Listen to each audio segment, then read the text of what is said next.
All right, I've taken some time to thoroughly analyze the Honduran caravan situation, and I've got an analysis for you here. Now, just in case you're not familiar with this, there are thousands of Hondurans, and actually they're mixed in with people from other countries as well, who are making their way toward the border of America, and they're demanding to be let into America so they can, of course, get free everything.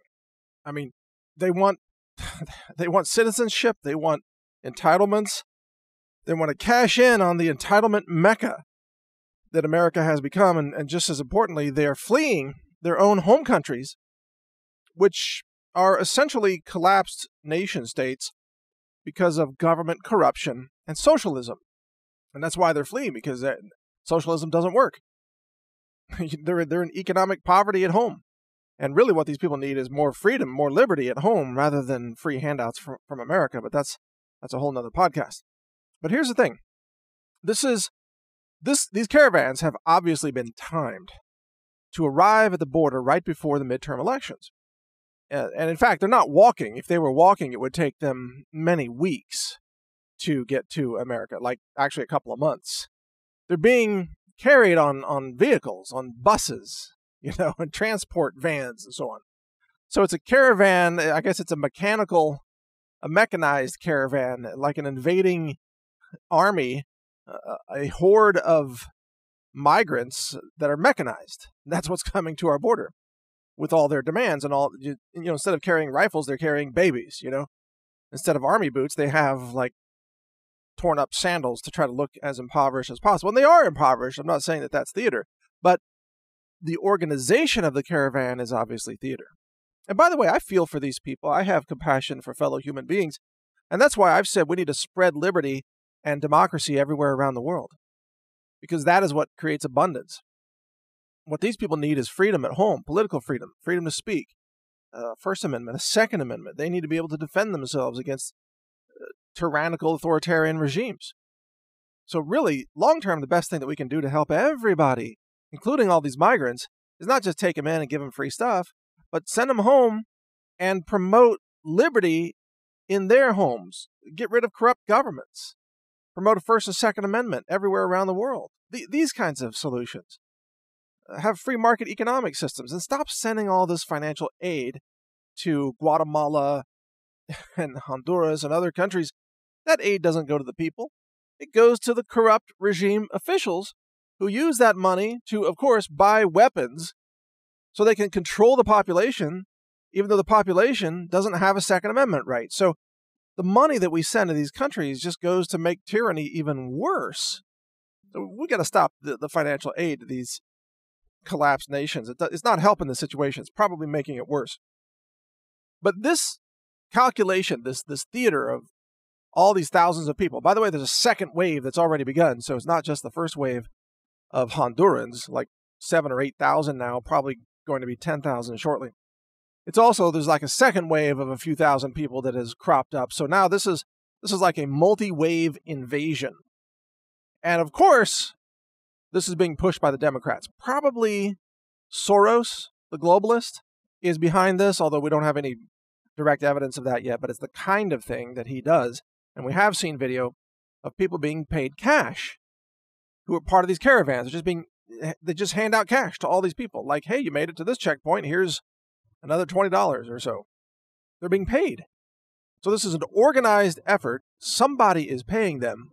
Somebody thinks that this is going to win the midterms for the Democrats.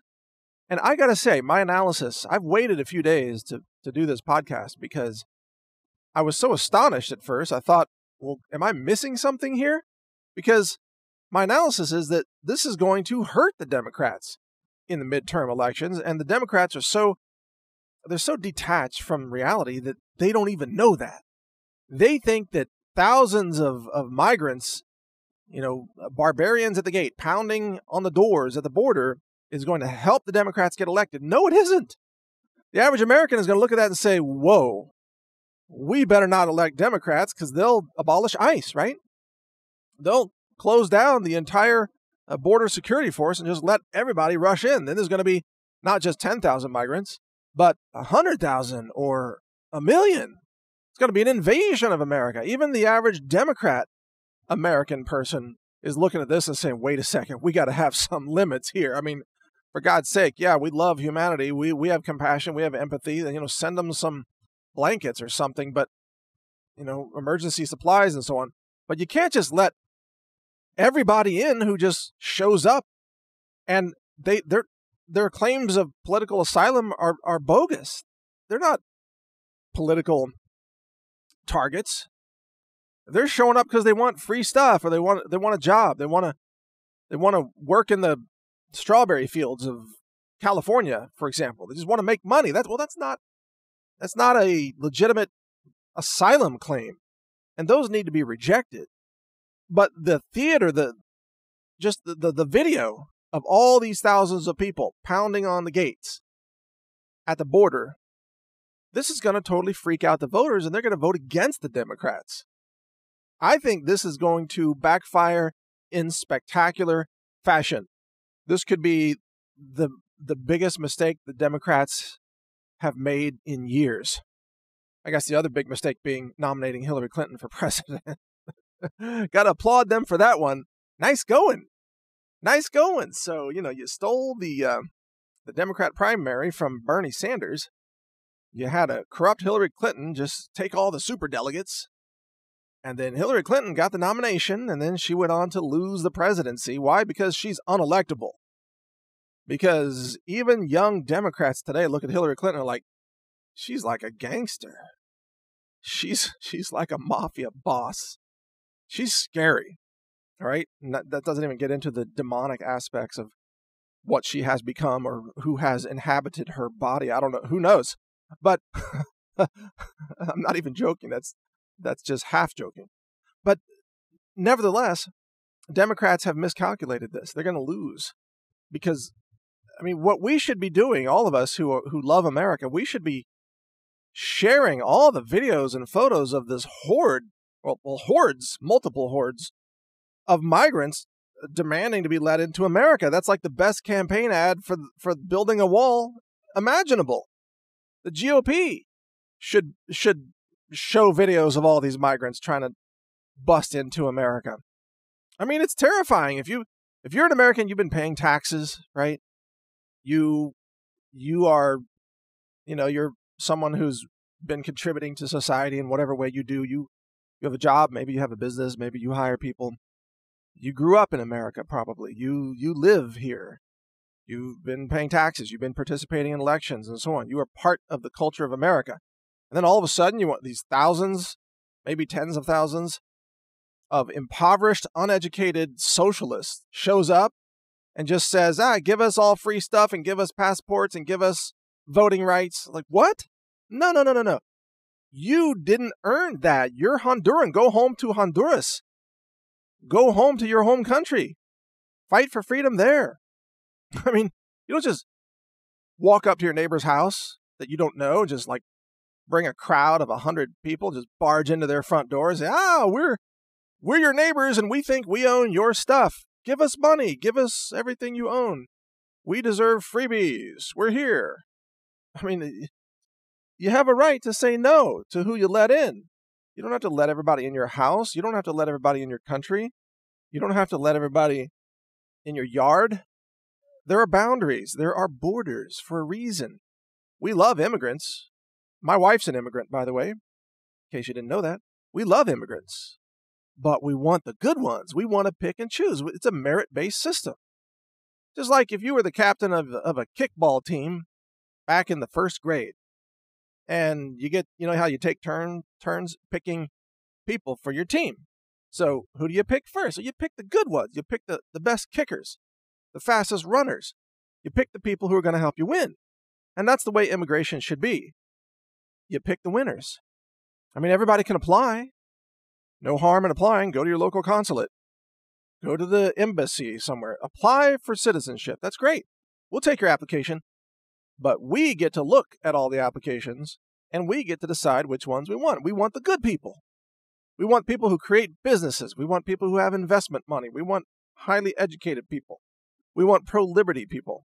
We want people who speak English, because that's the official language of America.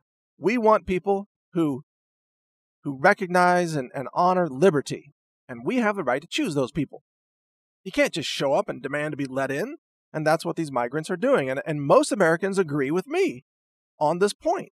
Most Americans are like, yeah, I mean, we love immigrants. You know, you could say we're a nation of immigrants, I suppose, although there's some distortion in that. But there are a lot of immigrants in America, and we welcome more immigrants. But we get to choose who comes in, period. It's a basic principle. Just like if you own a company, you get to choose who you hire and who you don't hire. You're not going to just hire every slob that shows up in a pair of torn up shorts and dreadlocks and is high, although that's like half the labor base today, at least in Texas it is. But you're not going to hire those people. You're going to pick and choose who you want. So we have the same right. So President Trump should reject this mob, and he would be justified in deploying the U.S. military along the border in order to protect America from this invasion of illegals who are trying to invade America. They don't have legitimate asylum claims. They don't have a legitimate reason for demanding to be made Americans. No, we should protect our country from these individuals. Tell them to go back home and apply for asylum in their local consulates or embassies. We don't just open the gates because a horde, an invading army of people just shows up and starts beating on the gates. That's not the way this works. So Trump can deploy the military, and he should deploy the military, because the military is even described in the Constitution as protecting the national borders, protecting the nation. The military's role is to defend America against invading forces, and that's what this is. This is an invasion, just a different kind of invasion. It's an economic invasion, but it's also like an occupy. It's a cultural invasion, and it's a political invasion, because all these people, most of these people, I should say, from Central and South America, they tend to vote like socialists because that's what they think works, and that's why their own home countries have collapsed into destitution and political corruption. Socialism doesn't work. That's why you're fleeing your home country, you fools. And they just want to bring socialism back to America. Because if they get in, they're going to vote for Democrats. And the Democrats are going to say, we'll give you free stuff. It's like Alexandria Ocasio-Cortez. She's like, well, just give you free stuff. She is the most cognitively impaired person, I think, that's running for Congress right now. She's probably going to win. We ought to have like an IQ requirement to get into Congress. We'll call it the Ocasio-Cortez rule. Like if your IQ is not above, let's say, room temperature in Fahrenheit, then you're not qualified to serve in Congress. But you see, these socialists from Central and South America, this is what they want. They want a freebie kind of society, just cashing in on free stuff from the government. Government gives you everything you need. That's what they want. And that will bankrupt America. Will bankrupt every state. Will bankrupt California. Will bankrupt Texas and Arizona. So yeah, we support legal immigration. We support merit-based immigration. We do not support a mad bum rush of the border, because that is not legal, not organized, is not respectful of all those others who have stood in line, who have filled out the paperwork, who have abided by the law. They've done the right thing. They've sought to pursue legal immigration. And it takes many years. I know, again, because my wife is a legal immigrant. She's, of course, a U.S. citizen, has been for like 2 decades now. But she was at one time, simply a legal immigrant and not yet a citizen. And it took years to become a citizen. I think it took 5 or 6 years. So there's a process for this, and you got to be willing to go through the process. You need to be willing to stand in line. You need to be willing to follow the rules, and then we respect you. We respect your coming to America, and we welcome you. But if you don't follow the rules, then you're not welcome. So this is Mike Adams here. Thank you for listening. We love America. We love immigrants. We love people who have merit and who have something to bring to this country. We welcome you. But for those who just show up and just this mass horde, sorry, not welcome. No. Go home, fix your problems at home, like we're trying to do here. Fight for liberty, make your home country great again, just like we're doing with America. Thanks for listening. Learn more at healthrangerreport.com. Thank you for watching. If you want to support our mission, visit us at healthrangerstore.com for the world's largest selection of lab-verified superfood and nutritional products for healthy living. It's at healthrangerstore.com.